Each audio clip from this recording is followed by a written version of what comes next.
This is Ben Kinney, publisher of Business North Carolina Magazine, and recently we held a roundtable covering the travel and tourism industry, which, as you know, has been affected a great deal as a result of the pandemic of 2020. And we brought together some North Carolina leaders really representing travel and tourism businesses and folks from across the state, from the coast all the way up into the mountains, and got a really good idea of how this pandemic was affecting them, how they're dealing with it, how they're overcoming challenges, and in some cases, how they're succeeding.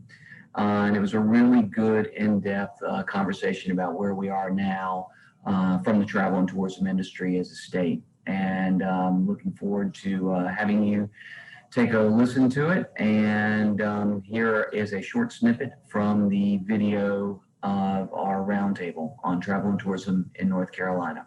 Enjoy. Yeah, this was, as many have said, unprecedented. In March, tourism hit a wall. One of the biggest industries in the state and a huge part of the state's economy was essentially stopped, which has never happened before. We've had hurricanes and things like that shut down areas before, but we've never seen something like this. And it's cost us in jobs, cost more than 100,000 jobs for the state at first, and it's cost us total now more than $8 billion in visitor spending that the state has lost, which translates to about $300 million in state tax revenue that's been lost, and about $200 million in local tax revenue that governments have to make up for.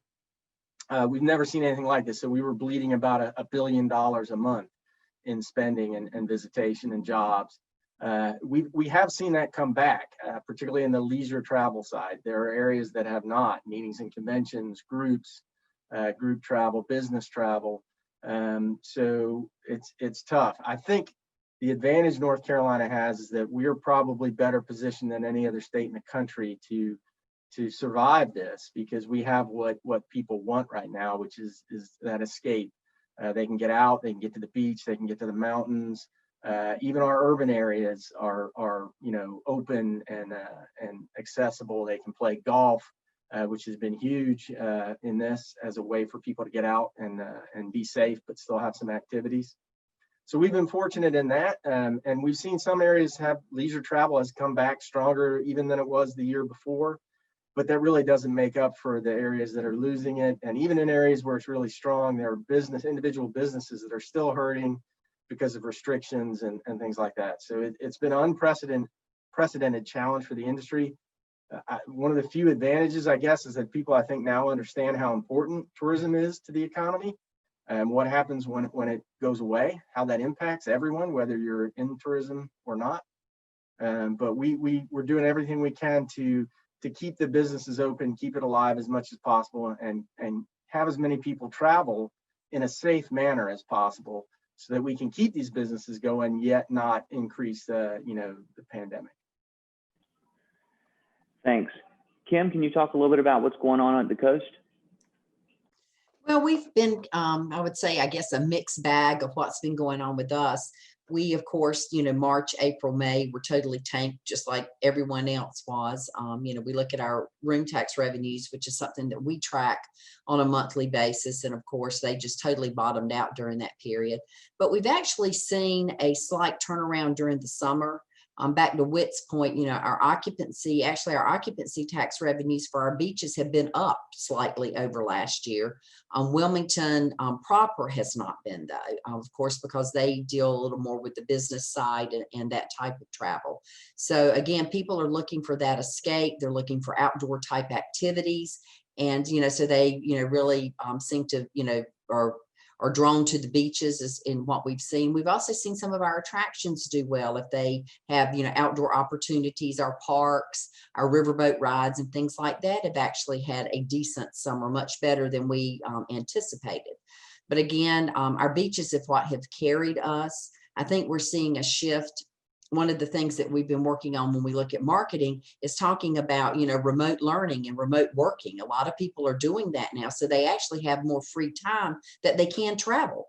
So we've been promoting, come to the area, rent a beach house, come and stay a week, do your learning from here. You can do it here as well as you can, sitting in your own home and having that escape. So as I said, we as a destination have actually done much better, number one, than we anticipated. And I know much better than some of the other parts, especially the urban areas that rely so heavily on your business and group travel. Thank you. So I'm moving across the state. Andrew, if you can tell us a little bit about what's going on in Pitt County and Greenville. Sure. I think like a lot of folks on this call, March, April, May were periods of just absolute bottoming out, nothing going on, no activity, people not leaving their homes. But as summer has progressed, we've seen some increase in our leisure travel. For us, it's hit us hard because we're a very good sports destination. Sports tourism is a big part of what we do. We're a convention and meetings destination. That's obviously been hit hard. But thankfully, we're also an outdoor destination. We have a lot of walking trails, a lot of biking trails. The Tar River runs right through Greenville. So we've really been focusing on our outdoor adventure leisure traveler. And we've seen an increase. And I think everyone has. You look at metrics and in February, March, our outdoor portion of our website was probably 10th, 11th. And that has something to do with the time of year too. But now it's number one on our website. So people are looking for those activities to socially distance and be safe, yet, clamoring to get out of their home. So we're working on, Wit had said there's some silver linings with people respecting the industry a little bit more and understanding what we do. There's also been some silver linings in people developing some outdoor adventure trails here, working with our local governments to say, hey, this is an important aspect of what we do. We can still increase sales tax through other avenues that are maybe not traditional that we've done before in the past. So, we're hanging in there. It is gradually getting better each month. Fall is a little bit tough for us. We're a football destination too in the fall. We like to tailgate. And, unfortunately, we can't have 50,000 people in Dowdy-Ficklin Stadium like we normally do, but we're hanging in there. Thanks. Now on to Southern Pines and Moore County, Pinehurst area, Aberdeen. One thing obviously that was mentioned is people got to play golf. And I know that for a fact from personal experience, I probably bonded with my sons better than I ever have during this time period because we went and played golf quite a bit with them and such. They got a lot more interest in it when that was the only thing that they could do as opposed to go out with their friends. Phil, tell us a little bit about when initially everything happened, how the area there reacted to it, and then Eric will get specific in terms of how the resort and the property itself kind of reacted to it as well. So take it away, Phil. Thanks, Ben. Yeah, I think it's no secret that as Pinehurst Resort goes, so does the home of American golf. They are a big part of the success of this destination. In fact, what really hurt when the pandemic hit was they shut down their lodging. So for 59 days, ending on May 22nd, we weren't collecting any occupancy tax from them, which accounts for almost half of that comes into the county. So we really were on a pace before the pandemic for all-time record collections, had a budget for this current fiscal year approved, which would have been an all-time record. Then 4 days later, COVID hit. My board said, you need to revise that. We lost about $750,000 in an operating budget, about $400,000 in advertising. So that was a big blow, although we were able to mitigate what we forecasted to be a shortfall to end the fiscal year ending June 30th and came up basically flat, slightly ahead for the fiscal year. So we got out of that okay. So now we're looking into this new fiscal year that started July the 1st. And kind of like Kim said, this destination, we've fared better than most. Golf has always been open. We would get phone calls from people saying, hey, are the golf courses closed? Is Pinehurst open for golf? Pine Needles, Mid Pines, are they open? And yeah, they were open the entire time. So golf really was a saving grace for this destination. In fact, we had one of the few CVBs that had as an in-house video production unit. So we did one of the very first videos on golf and social distancing that got picked up nationally.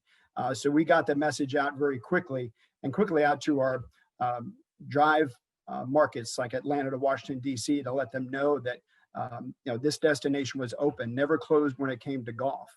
I think given we're in a rural destination, rural county, it's very safe, clean air, away from the bigger cities, easily to socially distance.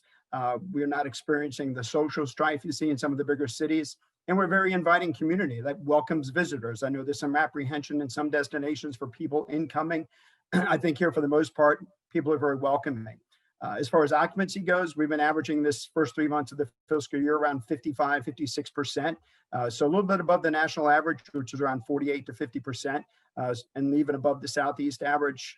And in terms of our occupancy tax, we're down about 10% in the first 3 months of the fiscal year, when we predicted we might be down as much as 12 to 18%. So doing better than most destinations. So we're thankful, but thank goodness for golf. And I'm sure Eric may touch on this. I didn't want to steal his thunder when it comes specifically to Pinehurst, but they did some great things to keep them front and center in the forefront of news media and awareness when it comes to golf and just in travel in general. So we're very thankful to Pinehurst. I think this community too, we really came together. So we found ourselves promoting a lot of the local, buy local, go to your local restaurants, buy local retail. Agritourism is big here, our breweries. So I think it was not a good thing that COVID happened, obviously, but I think it brought us all together in terms of what we do with tourism, the resorts, economic development, and the chambers. So we all work more closely together and stay in communication, which I think was a plus during all of this. That's great, and Eric, a good segue. Obviously, you had some news as well that was really beneficial for your area as well as I think the state. But in addition to that, as the lone representative of a property here, kind of what was your perspective from that angle as well? I think Phil just gave a great comprehensive update and is what he's saying from a kind of a microeconomic standpoint. But it's March 27th was when the governor issued an executive order deeming golf could stay open. So we had a huge sigh of relief. Like most of us on the call, we experienced, we lost 60 days of our Christmas, if you will, which is April and May. For Pinehurst, that's when Phil is looking at his occupancy, absorption rate, and we're charging high ADR. So all that was wiped out, but we had golf to continue. And as the largest golf resort in the country, that's a big deal. So, but we are optimistic about going forward. We're seeing some trends. I'm gonna focus on what's ahead, not what's already happened. And just looking at what we have on the pre-book, for us, it's it's two buckets. It's the social leisure and the group market. Group is still a little battered and still trying to stabilize itself. There's a lot of volatility. I'm sure the CVB leaders on the call can speak to that. But we're really going to be leisure led next year. We've got our pre-book, just to throw out some numbers, is about 66% up over same time last year based on the social business we have on the books.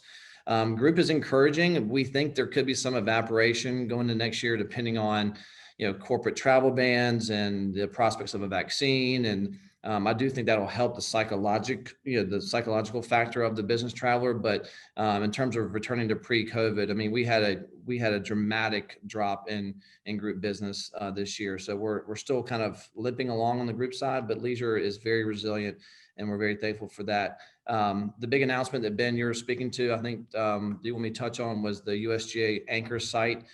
Just an incredible steroid shot in the arm, not just for Pinehurst and the Southern Pines greater area, but also the region, the state. The visitor spin that is going to generate for everybody is going to be incredible. And it just couldn't have come at a better time. I mean, we had to press pause on that, as Phil knows, back in March. We called it Project Woodpecker. That was the pseudonym of the project. And so word started to kind of get out later in the year that if we could get this thing passed on the General Assembly floor, that the governor was going to sign it. So we were very optimistic that deal would get done. And when it was done, boy, it was elation. There was a celebration that we were able to accomplish something that really very few destinations can do, and that is have the home of golf now be linked to the United States Golf Association physically, not just from a marketing standpoint, but to have their facility on site on our campus.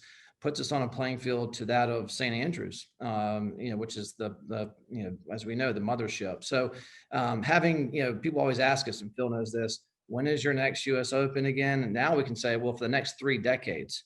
So it's chock full with scheduling. The commitment is incredible, from the state level to the county level to even the village of Pinehurst. Everybody chipped in to provide economic incentives and tax breaks. So it was a great way to kind of give us a nice boost going into next year and beyond. And we're starting to plan around what that means from a marketing message, how we take the anchor site and HQ2 and then integrate into our advertising strategy. So you'll see more of that coming in 2021. That's awesome. Awesome. That's great. That's great to hear. Okay, next up, Beth, tell us about your area, what's going on in Henderson County, Hendersonville, and how you guys have been faring. Well, we're considered a small rural community. Our success so far during the crisis was started about 10 years ago, after we went through 08 and 09, and most of the businesses we lost were tourist related. So I've been a certified chamber director. I decided to wear that hat as well. And we started building the infrastructure of our industry. And I know people, when I've said that to them, kind of look at me strangely, but it really has paid off. I'm very proud of our industry. It's helped them step up, get out of the box. When I first came, nobody networked with each other. They didn't know each other. And a lot of them have been in the business for many, many years. And that we have changed that dynamic.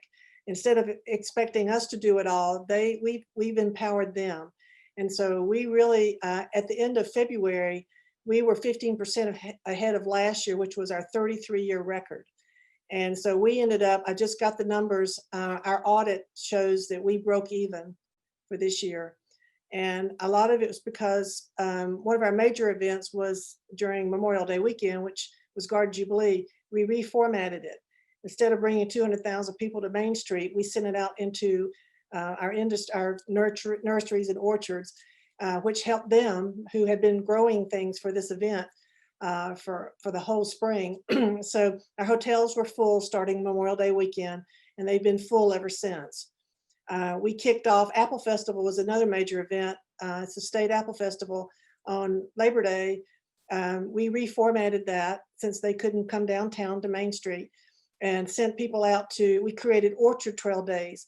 I have an orchard trail brochure that sends people out to the orchards. When I first came 10 years ago, orchards opened up on Labor Day, and you could go in and buy a bag of apples, and they closed at the 1st of November. Our orchards are now true agritourism industry businesses. They open at the end of July, and they stay open until mid-December. So they are not only getting people there, they're also getting money out of them while they're there. And our hotels have been full. Some of our orchards told us at the beginning of their season, they were praying for a great season. At Labor Day weekend, they were praying for mercy, because everybody was coming here. What they've done is they've created an experience for people to go outside and pick their own apples, shoot apples from a gun, hay rides, all those kind of things. From the time we began, we started educating our industry on how important it is to figure out how to promote the CDC mandates and protocols. And they've all stepped up and done a great job. We've been breaking records since July in our next fiscal year. And the one thing that we found in June was that our numbers, our occupancy was down slightly, but our room nights were up over 2,000 room nights over last year, which again was a record. So what I figured out is they were discounting their rates. So I immediately sent an email out, and then it's not been that way ever since. So we communicate very closely with our industry. I actually do a lot of international advertising, and I've had to shift all that to domestic. Last year we had people in our small little town from 30 countries around the world. And so we've seen a big shift in that, but I commend Wit and his staff for the Count on Me program. We put that on everything we do. We've educated our community to take part in that. And so we see bright days ahead. And I said at the beginning, I told my staff, tourism will be the leader in the economy coming back. That's awesome. And it's great to hear getting everybody together with the same goal is so very important in terms of being successful. Just see it all over the state without a doubt. So Marla, tell us a little bit about, we all know everything was just booming there in Buncombe County and Asheville. And how did y'all fare through it?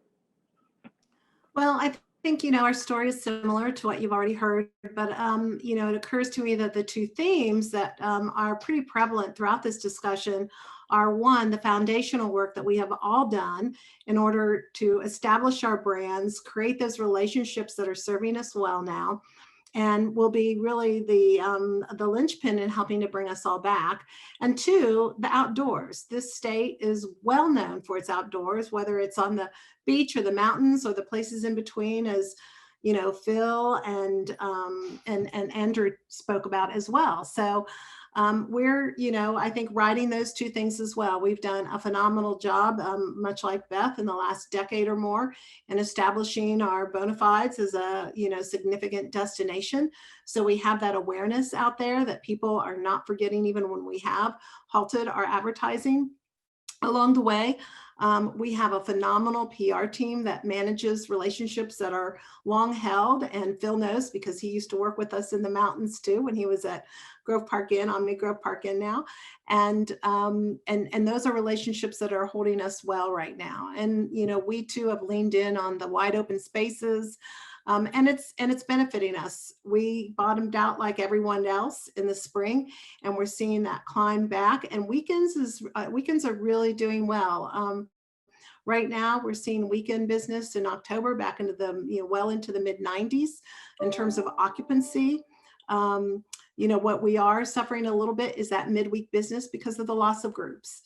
So any of the destinations out there who relied on groups who are also leisure destinations, that's where they see that infill is groups. But we're doing a phenomenal job on our sales team and really being inventive and trying to look for ways to reach out to meeting planners. They're doing a good job in getting meetings on the docket for the future right now. We've done some things with technology in terms of, you know, really ensuring that we are able to showcase these virtual visits for meeting planners by, you know, doing the 3D Matterport experiences of our hotels and, you know, lodging facilities and venues.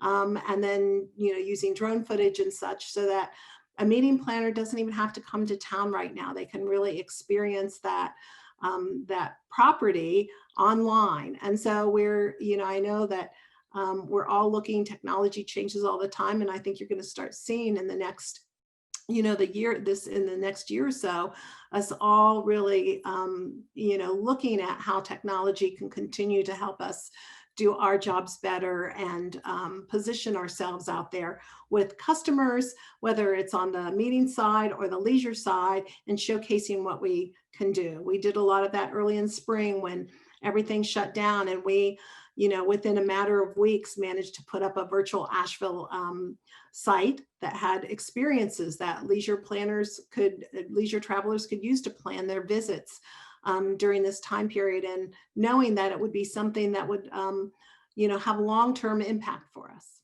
And that's